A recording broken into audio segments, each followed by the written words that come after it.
ಅದೇನು ಆಗಲ್ಲ. ಅವ್ರು ಕೂಡ ಇವಾಗ ಎಲ್ಲ ತಿಳಿಸ್ಕೊಟ್ಟಿವಿ, ಯಾವ ಥರ ಈ ಥರ ಏನೇನು ಎಕ್ಸ್ಪ್ಲನೇಷನ್ ಬೇಕೋ ಅವ್ರಿಗೆಲ್ಲ ತಿಳಿಸಿದ್ದೀವಿ. ಅವರು ಕನ್ವಿನ್ಸ್ ಆಗಿದ್ರು.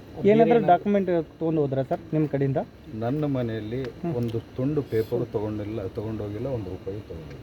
ಪಂಚನಾಮ ಇದೆ, ಪಂಚನಾಮದಲ್ಲಿ ಬರೆದಿದ್ದಾರೆ ಸರ್ಚ್ ಪ್ರೊಸೀಡಿಂಗ್ಸಲ್ಲಿ ನಥಿಂಗ್ ವಾಸ್ ಸೀಸ್ಡ್ ಅಂತ ಬರೆದಿದ್ದಾರೆ. ₹1 ಆಗಿರ್ಬೋದು, ಒಂದು ಪೇಪರ್ ಆಗಿರ್ಬೋದು ನನ್ನ ಮನೆಯಿಂದ ಹೋಗಿಲ್ಲ. ನಿಮ್ಮ ಮೀಡಿಯಾದಲ್ಲಿ ನೋಡ್ತಿದ್ದೆ ಅದೇನೋ ಸಿಕ್ಕಿದೆ, ಅದು ಸಿಕ್ಕಿದೆ ಅಂತೇಳಿ. ಅವೆಲ್ಲ ಫ್ಯಾಬ್ರಿಕೇಟೆಡ್ ಡಾಕ್ಯುಮೆಂಟ್ಸ್ ನಿಮ್ಗೆ ಯಾರು ಕೊಡ್ತಾರೆ ಏನೋ ಗೊತ್ತಿಲ್ಲ. ಅವೆಲ್ಲ ಫೇಕ್ ಡಾಕ್ಯುಮೆಂಟ್ಸ್. ನನ್ನ ಮನೆಯಲ್ಲಿ ಒಂದು ಪೇಪರು ಸಿಗಲಿಲ್ಲ, ₹1 ಹಣನೂ ಸಿಗಲಿಲ್ಲ. ಸರ್ ಇದರಿಂದ ಷಡ್ಯಂತ್ರ ಇದೆ ಅಂತ ಅನಿಸ್ತದೆ ಸರ್? ಷಡ್ಯಂತ್ರ ಅಂದರೆ ರಾಜಕೀಯ ಅಂದಾಗ ಷಡ್ಯಂತ್ರ ಇರುತ್ತೆ. ಷಡ್ಯಂತ್ರ ಅವರು ಮಾಡ್ತಾರೆ, ಸಮಯ ಬಂದಾಗ ನಾವು ಮಾಡಬೇಕಾಗುತ್ತೆ. ರಾಜಕೀಯದಲ್ಲಿ ಎಲ್ಲ ಇರುತ್ತೆ, ಇವೆಲ್ಲ ಫೇಸ್ ಮಾಡ್ಕೊಂಡು ಹೋಗ್ಬೇಕು. ರಾಜಕೀಯದಲ್ಲಿ ಇಂಥ ರೈಟ್ಗಳು ಆಗ್ತಿರ್ತವೆ, ಇನ್ನೊಂದು ತೊಂದರೆಗಳು ಬರ್ತಿರ್ತವೆ, ಎದುರಾಳಿಗಳು ಇರ್ತವೆ. ಅವನ್ನೆಲ್ಲ ಇದಾವೆ ಅಂತೇಳಿ ನಾವು ರಾಜಕೀಯ ಮಾಡೋಕ್ಕೆ ಇರೋಂಗೆ ಆಗಲ್ಲ. ನಮ್ಮ ಕಾಂಗ್ರೆಸ್ ಪಕ್ಷ ನಮ್ಮ ಜೊತೆಗಿದೆ. ನಮ್ಮ AICC ಅಧ್ಯಕ್ಷರಾದಂಥ ಮಲ್ಲಿಕಾರ್ಜುನ್ ಖರ್ಗೆ ಅವರು ನಮ್ಮ ಜೊತೆಗಿದ್ದಾರೆ, ರಾಹುಲ್ ಗಾಂಧೀಜಿ ಅವರು ನಮ್ಮ ಜೊತೆಗಿದ್ದಾರೆ, ಸಿದ್ದರಾಮಯ್ಯ ಸಾಹೇಬರು ನಮ್ಮ ಜೊತೆಗಿದ್ದಾರೆ, DK ಶಿವಕುಮಾರ್ ಸಾಹೇಬರು ಎಲ್ಲರೂ ನಮ್ಮ ಜೊತೆಗಿದ್ದಾರೆ. ಸರ್, ಸತತವಾಗಿ 14ರಿಂದ 15 ಗಂಟೆಗಳ ಕಾಲ ವಿಚಾರಣೆ. ಈ ಸಂದರ್ಭದಲ್ಲಿ ನಿಮ್ಮ ರಾಜ್ಯ ರಾಷ್ಟ್ರೀಯ ನಾಯಕರನ್ನು ಕರೆ ಮಾಡಿ ಫೋನ್ ಯೂಸ್ ಮಾಡೋಕ್ಕಿಲ್ಲದ. ಫೋನ್ ಈಗ ಹೋಗೋ ಟೈಮ್ಗೆ ನಾವು ತೊಗೋಬೋದು, ಯೂಸ್ ಮಾಡ್ಬೋದು.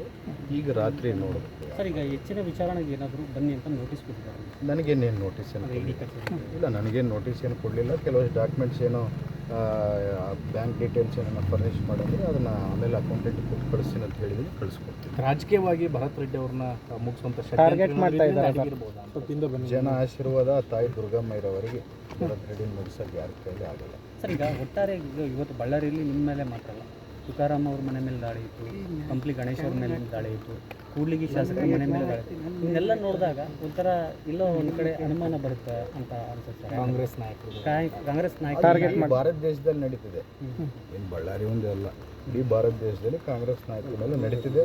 ಆದರೆ ಕಾಂಗ್ರೆಸ್ ನಾಯಕರು, ಕಾಂಗ್ರೆಸ್ ಕಾರ್ಯಕರ್ತರು ಯಾವತ್ತೂ ಶಕ್ತಿಯುತವಾಗಿ ಇಂಥವು ಎಷ್ಟೇ ಷಡ್ಯಂತ್ರಗಳು ನಡೆದರೂ ಅದನ್ನು ಬಲವಾಗಿ ಅದನ್ನು ಎದುರಿಸ್ತಾರೆ. ಈ ತನಿಖಾ ಸಂಸ್ಥೆಗಳಿಗೆ ಬಳ್ಳಾರಿ ಮೇಲೆ ಯಾಕೆ ಅಷ್ಟೊಂದು ಪ್ರೀತಿ ಸರ್? ಅದರಲ್ಲಿ ಕಾಂಗ್ರೆಸ್ ನಾಯಕರಂದರೆ ಏನೋ ಅವ್ರ ಪ್ರೀತಿ, ನಮಗೆ ನೋಡಬೇಕು, ಒಳ್ಳೆಯವರು, ಕಾಂಗ್ರೆಸ್ ಅವರು ಒಳ್ಳೆಯವರು, ಅವ್ರನ್ನ ಭೇಟಿಯಾಗೋಣ ಅಂತ ಇರ್ಬೋದು ಅವರು.